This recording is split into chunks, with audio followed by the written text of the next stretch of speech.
தந்தி TV நேயர்களுக்கு வணக்கம். இன்றைய திரைவிமர்சன நிகழ்ச்சியில் நம்ம பார்க்க போகிற திரைப்படம் ஓ எந்தன் பேபி. இந்த படத்தில் கதாநாயகனாக ருத்ரா, விஷ்ணு விஷால் தம்பி அறிமுகமாக இருக்கிறாரு. கிருஷ்ணகுமார் இந்த படத்தை இயக்கியிருக்கிறாப்புல. மித்னா பால்கர் கதாநாயகியாக நடிச்சிருக்காங்க. மேலும் மிஸ்கின், ரெடின் கிங்ஸ்லி உள்ளிட்ட பலரும் இந்த படத்தில் நடிச்சிருக்கிறாங்க. இந்த படத்தோட கதை என்னென்னா பார்க்கலாம். இந்த படத்தோட கதை எல்லா படத்தில் வர ஆஸ் யூஷுவல் கான்செப்ட் தான். லவர்ஸ்க்கு இடையே ஏற்படுற மிஸ் அண்டர்ஸ்டாண்டிங், அதற்கு பிறகு அவங்க எப்படி சேர்ந்தாங்கன்றது தான் கதை.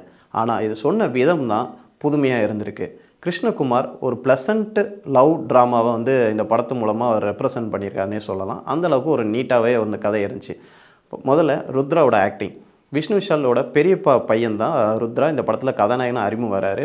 அவர் 3 வேரியேஷன் காட்டுறாரு. ஒரு ஸ்கூல் பையன், காலேஜ் பையன், அதுக்கப்புறம் வேலைக்கு போகிற ஒரு இளைஞன். இப்படி 3 வேரியேஷன்லையுமே அவர் அந்த கதாபாத்திரத்துக்கு என்ன ஜஸ்டிஃபை பண்ண முடியுமோ அந்தளவுக்கு நீட்டாகவே நடிச்சிருக்காரு.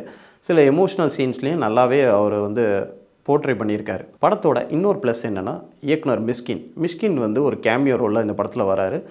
அவரோட டைலாக் டெலிவரி, அவரோட சீன்ஸ் எல்லாமே நல்லாவே கிளாப்ஸ் வர சீன்ஸாகவே அமைஞ்சிருக்கு. மேலும் இந்த படத்தோட கூடுதல் ப்ளஸ்ன்னா நடிகர் கருணாகரன் மற்றும் ரெடின் கிங்ஸ்லி அவங்களோட டைமிங், டெலிவரி, காமெடிஸ் எல்லாமே பக்காவாக ஒர்க் அவுட் ஆயிருக்குன்னே சொல்லலாம்.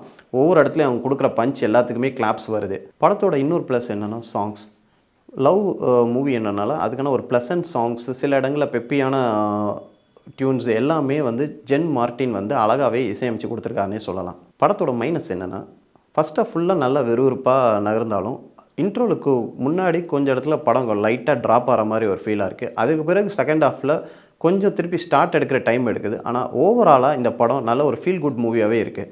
மேலும் ஒரு திரை விமர்சன நிகழ்ச்சியில் உங்களை சந்திக்கும் வரை உங்களிருந்து விடைபெறுவது உங்கள் ராஜா. சினிமா உலகை ஃப்ரேம் பை ஃப்ரேம் படம் பிடித்து காட்டும் தந்தி சினிமா சேனலை இப்போவே சப்ஸ்கிரைப் பண்ணுங்க.